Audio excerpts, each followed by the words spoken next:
guys, welcome back to Between Sessions.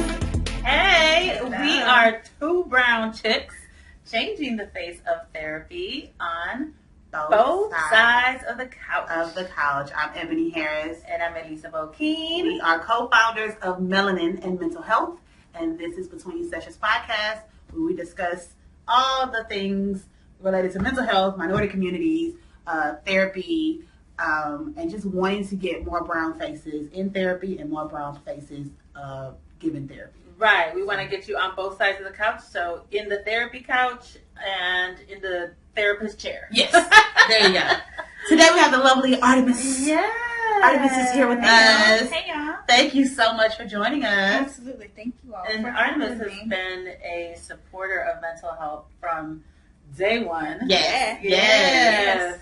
It's something I truly, truly believe in. Like, it is amazing that you all were able to come together and bring such a force behind your ideas and what you're trying to give to our community as a whole. So of course I had to support that. Like, it's time to push forward for us as melanated people. Absolutely. In the realm of mental health. So, right. Yeah, like, we have to take it and run with it. So we're happy to have you here. Thank you. So explain a little bit about what you do. You are a yoga expert, mindfulness.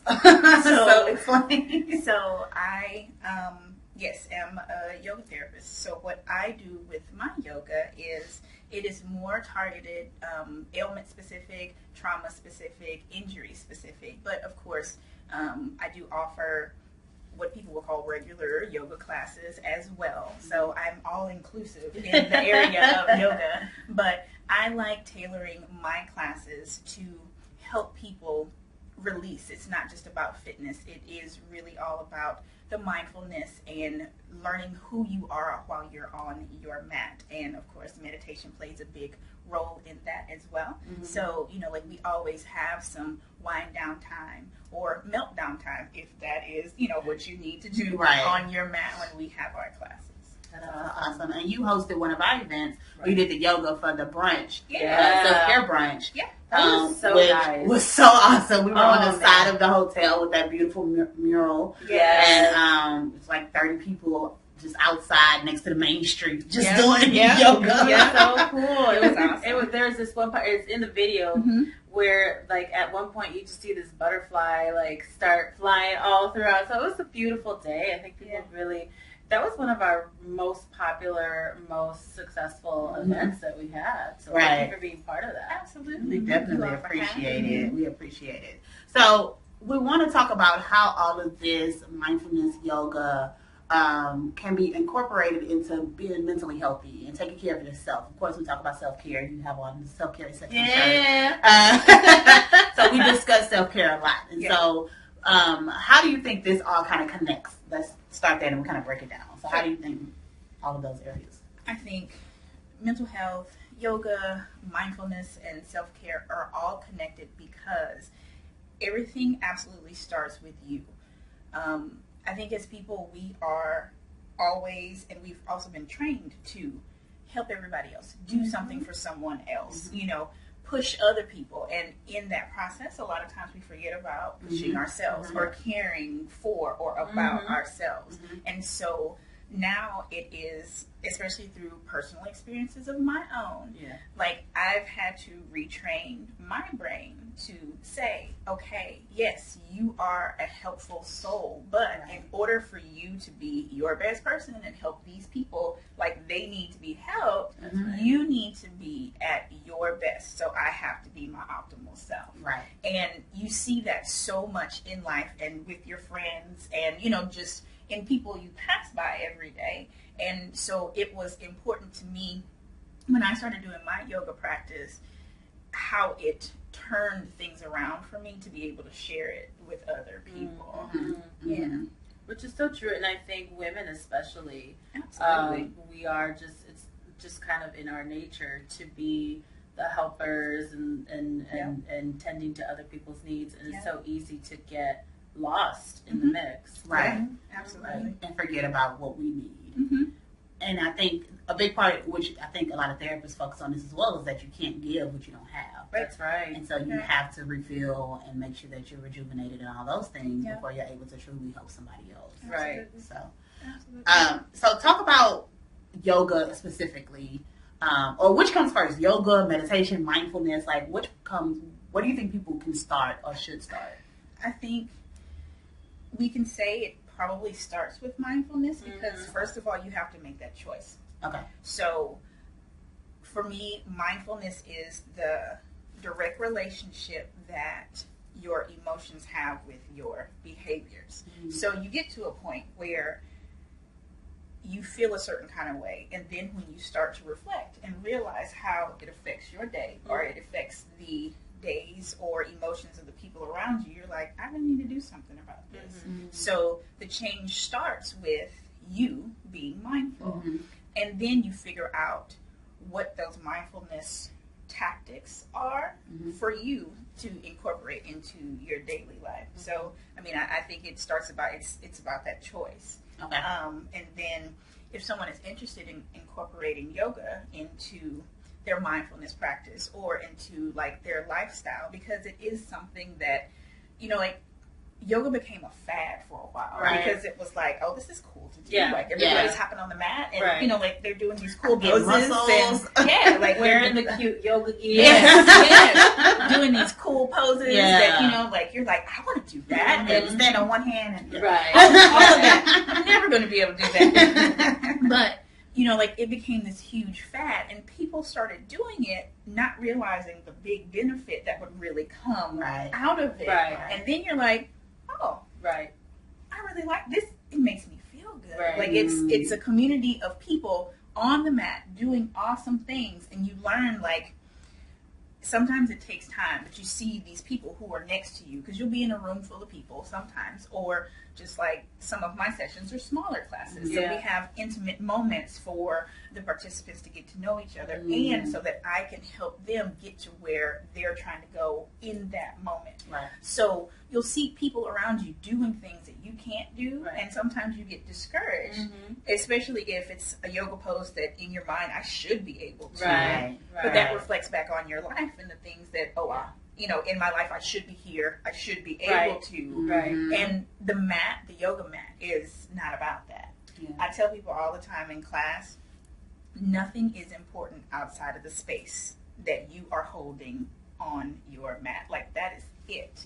And, you know, like in life, a lot of times people forget that too. Like women and the burdens that we carry and the decisions and choices that we have made. Like, people forget. Like, that they need to worry about what is going on in front of them, with them, inside of them, so that they can keep on moving forward.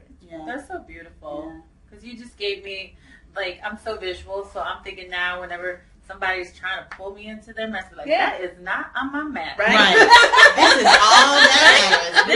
This right here. It's all that matters. Absolutely. And I think what you are also speaking to and what I'm loving is, I think when you go to a class where you have a teacher who is also bringing in the principles of yoga, right? Versus just kind of like the workout. You know, there really is a difference because I've done both. And it's when the instructor has those principles of being kind to yourself and the boundaries of your mat and being okay with where you're at, that really I think makes a difference in what you're talking about with the experience that you then can take when you are off the mat. Right. And I think that it's even what you just said is a practice of mindfulness, right? Like when you're not doing yoga, but to take a moment to say, like, this is all that matters in this moment. You may not feel that way all the time, but have those, like, I know Elisa always talks about check-ins, like what's going on with your body and what's happening right now. When you can really take a moment to say, this is all that matters in this moment, that's you practicing that mindfulness. And all that I have control over. Right? Like, it's all I can do is what I can do in this moment. So many people are stressing out about things that are outside of their control, Right. outside of their scope of ability. And so Off if my people mat. learn off, like if people learn to, right, just get off of that. Like if people learn to take care of what's on their mat, what's in your heart, like it will translate in life so much better, and people will be able to get so much further. I love And that. be so much happier. Can you tell people the difference between mindfulness and meditation? Sure. Because I think we use mindfulness so well. I don't know if everybody else does, but mindfulness is such a word that's used within like mental health and things like that. And I'm curious if people even know what that means. They're just using it. Right. So mindfulness, as like I explained earlier, the direct relation that your emotions have on what's going on right now around you, inside of you, either physically, emotionally, mentally, because people also forget how deep of an impact your emotions have on your physical health. Like you will literally make yourself sick with worry and doubt and fear. And so the mindfulness is taking those immediate feelings, those immediate emotions and actions, and deciding what to do with them. Because you can turn a sad emotion and anger, like something bad that has happened, into something good, all based on how you're able to view it and how you're able to turn it around in your life. The meditation is essentially the practice of trying to figure out how to do those things. So the mindfulness is the what, and the meditation is the how. Right. So, meditation, there are several different ways that you can meditate. Like, it doesn't have to be laid out and practiced and special. Like, you can literally take time out at your desk, right? Close yourself off, close your eyes, take deep breaths. I mean, even in the car, like, it's a personal space. Like, your mat is wherever you either literally or figuratively put it. Right. And so your meditation can be just counting to 10, taking deep breaths, because breaths are absolutely important. I'm looking at y'all. Breath is important. Like, I tell everyone, and it's something that I used to start my yoga class with all the time, that people often forget how intentional breath is. Right. That, through life and through evolution, like, it's something that you just do every day. Right. Like, we breathe to live, but that's not it. Yeah. Like, breathing is purposeful, and it has to always be thought of that way, because you can do so much more through your breath. Right.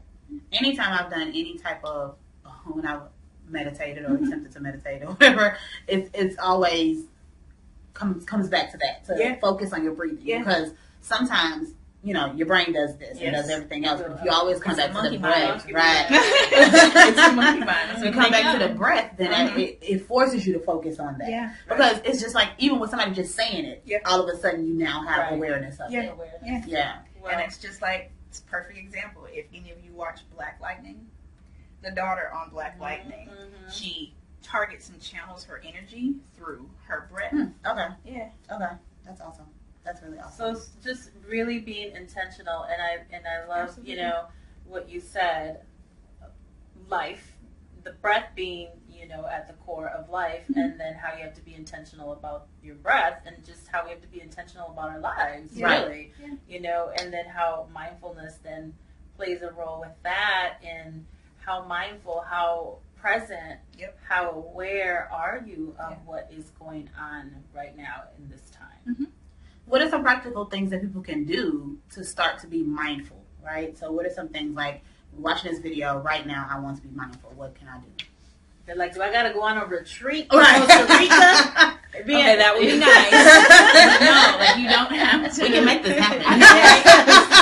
What y'all want to do? Right. What you want to do? What can you do right now? Retreat. I know, right? Right now, I mean, it's simple. Like we talked about earlier, just finding a moment to take a breath and deciding what those breaths are going to mean to you.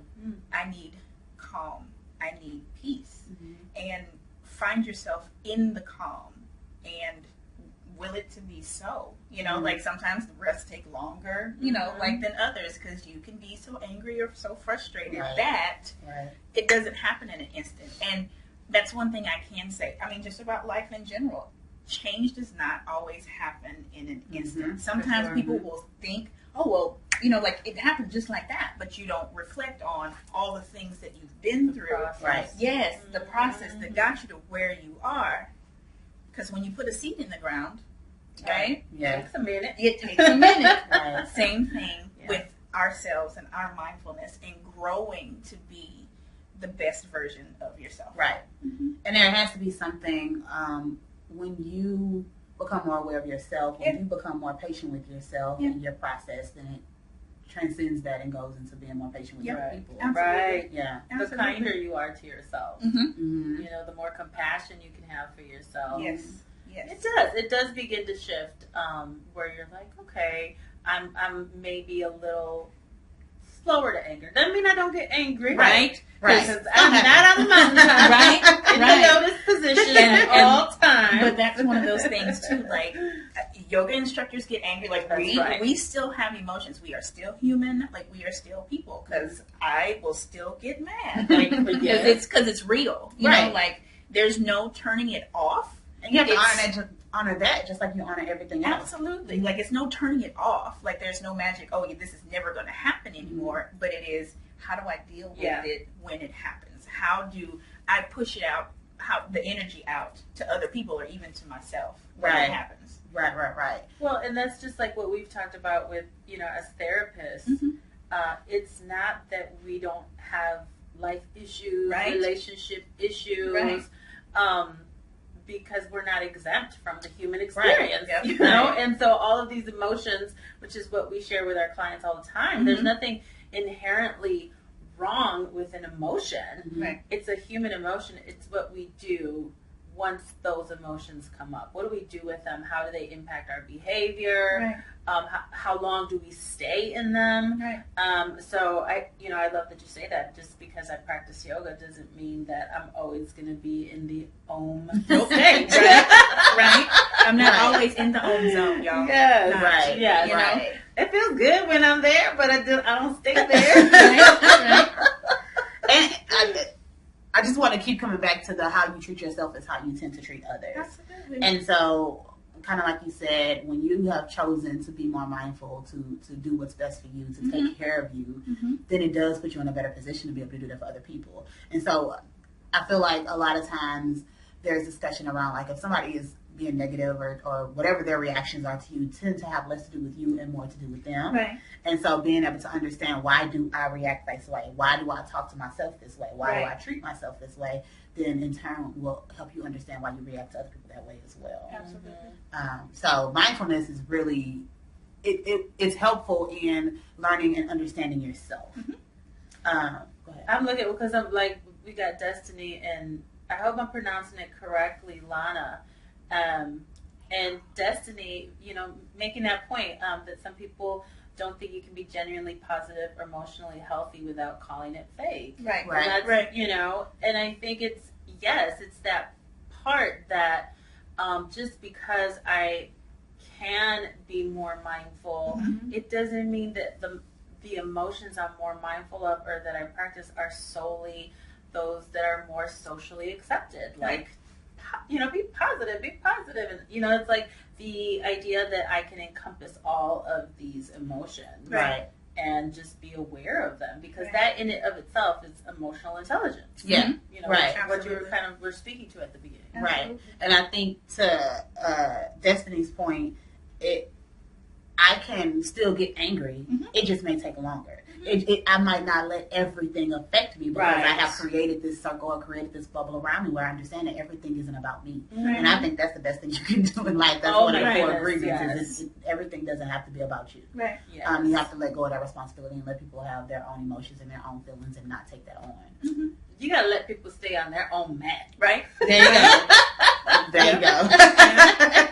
Kick them off your mat. Get off my mat. Get on your own. And I'm not going to go over there trying to help you in your position. Right. And just because someone's emotions flow to you, yes, they don't have to go through you. Yes. You know? And sometimes it's good to just let it go. Like, let it just keep on going. You know, like how your parents used to be like, I just said something went in one ear and out the other. Like, emotions, other people's emotions, they can do the same things. Exactly. Like, they don't even have to travel through you. Like, block that bad energy and keep it moving. Right. And it's if you're in a relationship, because this is something that I work with a lot. When you're in a relationship, this isn't to say that when somebody is struggling or having a hard time that it's not going to affect you. You care about this person. It's going to affect you. But you don't have to take on that person's emotion. If they're sad, if they're angry, whatever the case may be, does not mean you now have to match that emotion. Right. You have to allow them to feel their emotions. You can be there and stand with them and support them. Sure. But that doesn't mean it has to ruin the rest of your day because they're having a bad day. And people do that a lot. They take on other people's emotions. Right. Yeah. Well, and again, we recognize this isn't easy. Like, it's simple, right? When you're saying it. But simple don't mean easy. Right. Yeah. Right. 100%. Do you have any tips for therapists that are interested in like incorporating mindfulness within their practice, as far as working with clients and anything like that? I think one of the best things, I have to commend the people that actually come to and go to therapy. Like, it's a huge step, especially in our community, because it is one of the largest stigmas, like going to the doctor, you know, to make sure that you're okay. So, like, thumbs up to everybody who participates in some type of mental health exercise or therapy, because you have identified within yourself that there are some things that you need to achieve that you possibly cannot do by yourself. Right. So I think for the therapists and for the mental health providers, like, it is really just what you're doing right now, being the support. And, you know, a lot of times therapists will say, well, how does that make you feel? It's one of those, you have to get them to be more mindful and present in the moment, because reflecting back on something, a lot of you know, shoulda, woulda, couldas, and a lot of hindsight doesn't often relate or translate into being able to figure out how to fix it right now. So, you know, being able to go through a strain or a course of emotions while you're sitting in your session and realizing how it made you feel and what you can do differently in that active moment, like, it makes a lot of difference. And sometimes, like, just talking through certain situations, but it also means that your particular patient has to be able to open up with you, and that comes with time. But once you have that relationship with your client, like, to be able to be mindful in the moment is limitless. Yeah. I think that's a good point. Of sometimes, I mean, even we do talk about the past. We talk about how things affect you, but to bring them back to what's happening right now is helpful as well. And that simple question that most therapists ask is a way to bring them back to what's happening in your body right now. How are you feeling right now in this moment? Because you get to the point where, you know, some patients don't realize how the trauma that they have had in their previous life or in, you know, past moments affects them right in this moment. And I talk about that a lot. Like, you'll see people who have just low self-esteem and, you know, like, just disparaging thoughts about themselves. And as the person on the outside, sometimes you don't see, like, because you see the awesomeness in the person sitting in front of you, but they don't often see it. And so that's one of those things, like, taking those past moments and bringing them forward and working through it, you know, like, to bring it all present, to get it out so that they can continue to build themselves. You know, and I think there's, you know, there's been a lot of research done, and just how the somatic experience of yoga can really play a role in releasing trauma. Right? Absolutely. Like, and I think, you know, there's the whole practice of trauma-informed yoga, and this whole idea that different, you know, positions or what have you actually help the body to release the trauma, which I think is really good for people who will often say, well, maybe there was something in my past that I don't remember. And, you know, the idea that the body remembers the trauma, sometimes the mind doesn't. And so how the somatic experience of yoga can, you know, I've had experiences when I'm in the mat and I might have done like a certain pose and I've had like this emotional reaction where I'm like, oh my God.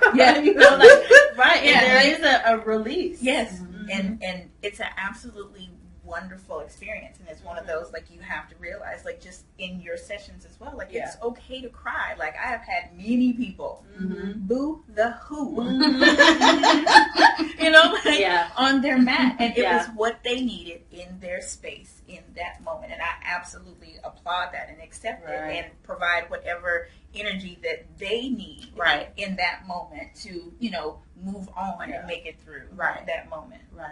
And is that more about your body getting into certain positions that energy flows in a different way, or what? I mean, absolutely. I think it has something to do with that, but also, you know, sometimes working through these tough moments, because a lot of people will say yoga is not easy.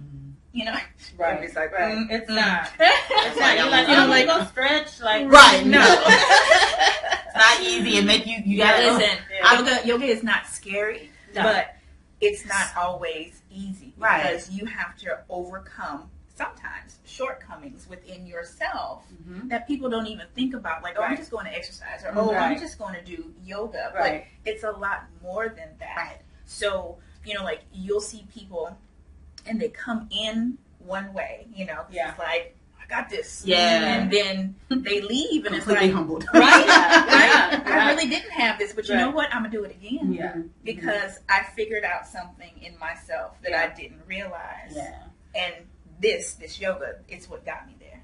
Well, and I think, and also on the flip side of that, thinking you don't have something, I just always remember this one really profound experience I had. I'd gone to a yoga retreat with a girlfriend who's an instructor. So she's like hitting them poses. And everybody was there. And I was like, you know, I'm just going to do what I do. And the instructor had given us, I think it was a wheelbarrow. And I was like, I tried. I'm like, yeah, that ain't, because it's like, you know, kind of like you're almost like a headstand kind of, right? Like, I was like, yeah, that's not going to happen.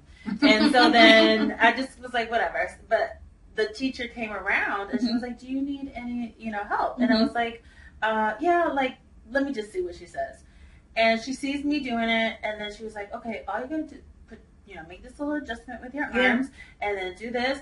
And I did it, and I was like, and she was like, you know, it was like, make an adjustment, be flexible. When I was done with that, I had one of those moments, like, oh my goodness, like, just being a little kinder to myself, and just like in life, making this small adjustment and being more flexible. And I did something that just 3 minutes ago I thought was impossible. Because you couldn't. And I think that is kind of those experiences where you're like, yeah, this is more than just me getting a workout and sweating. You know, like, so where in life can I apply that principle? Everywhere. Everywhere. Because I'm definitely thinking, like, in therapy, like, making an adjustment. Like, I often talk about shifts. Like, people are scared of change. What if you just shift a little bit? What if you just make a little small adjustment and see the big difference that it makes, and how it changes you and your relationships and things it's like that. It's like taking a selfie, because we will. Wait, with the light, right? Okay, wait a minute. I just think this that is perfect. And if you imagined your life like taking a selfie, giving your best self in that angle that you try to capture in your picture. I mean, and you'll see people, because it's funny. You'll be watching people. That's why I'm always here.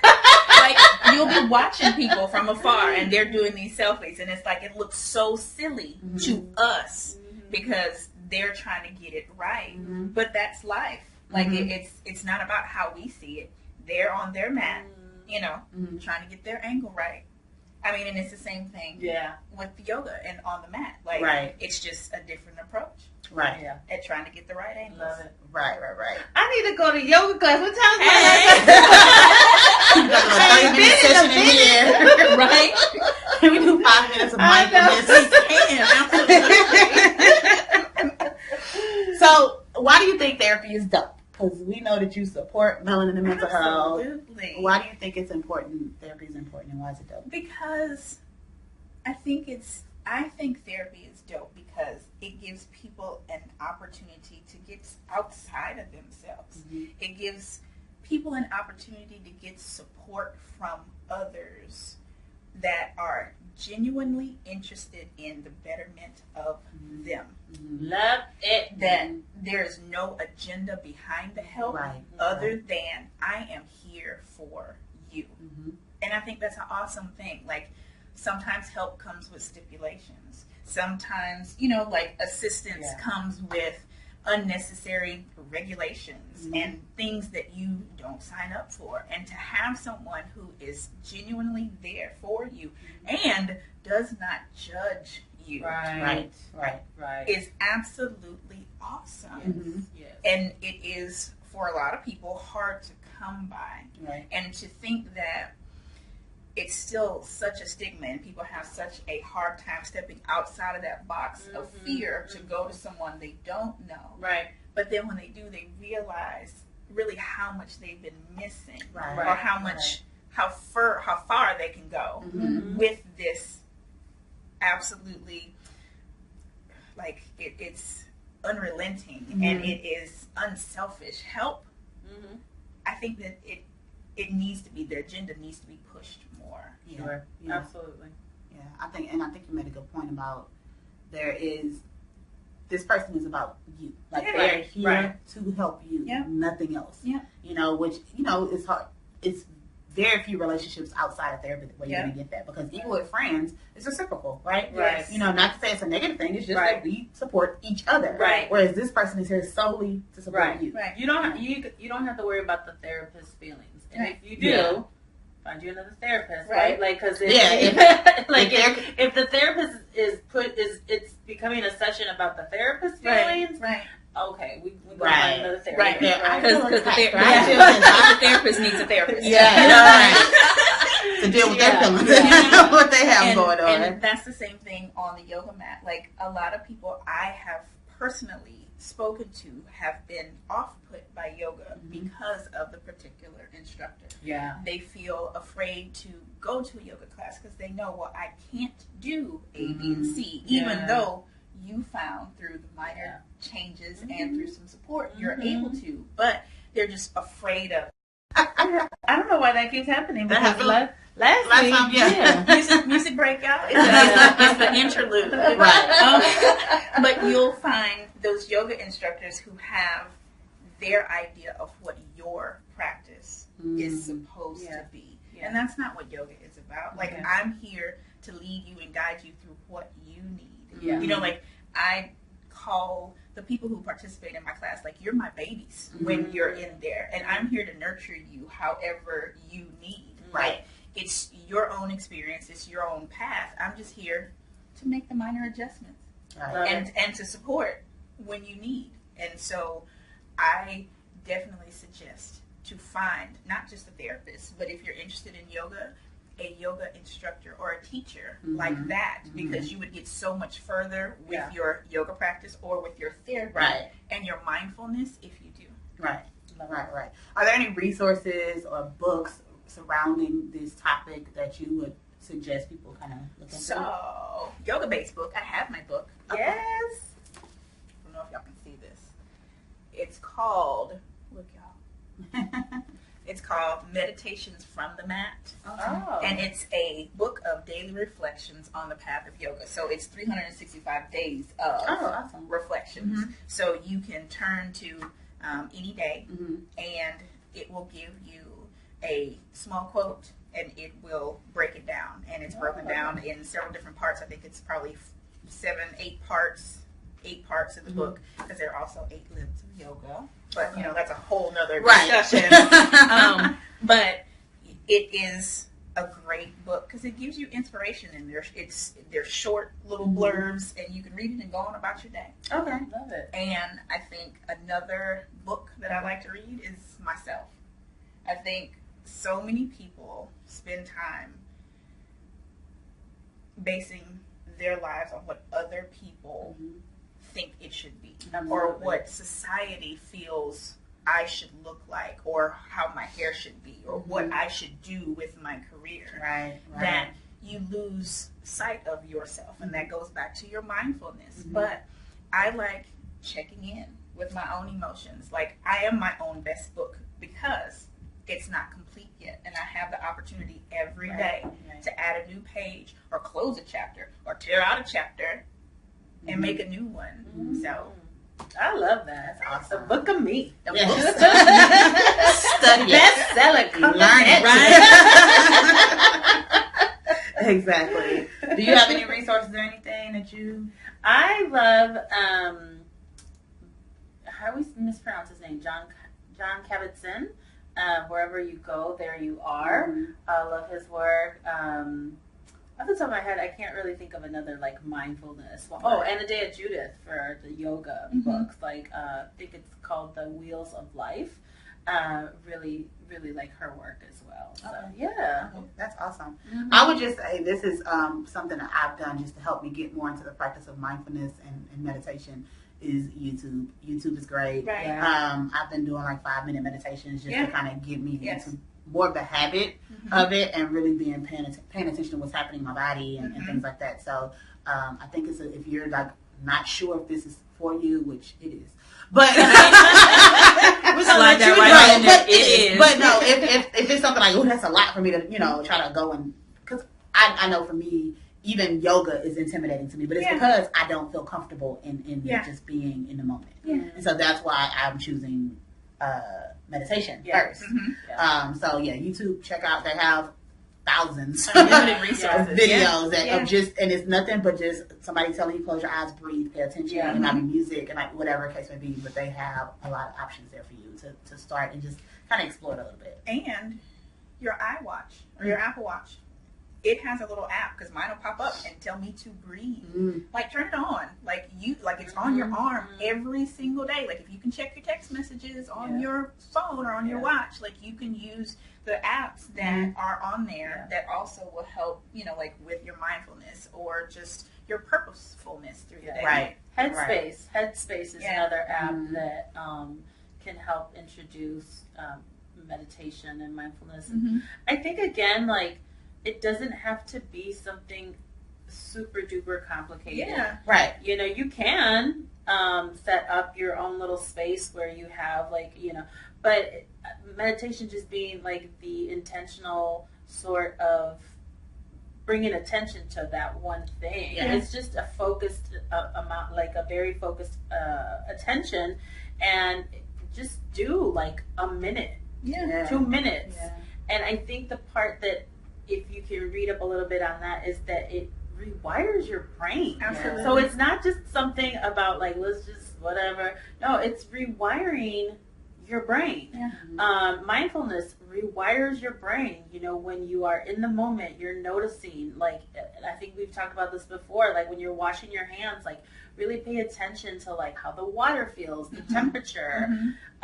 It begins to rewire your brain, and that like just as humans, our brains are wired to be looking for the negative, to be looking for the threat. Right. And so this rewiring of your brain, you start to also be able to look at the other stuff versus, so if you suffer from anxiety, if you suffer from depression, all these are just suffer from life, the everyday issues of life. This is something that you can just in this moment begin to incorporate as part of your practice that can begin to rewire your brain. I mean, how cool is that? Yeah, awesome.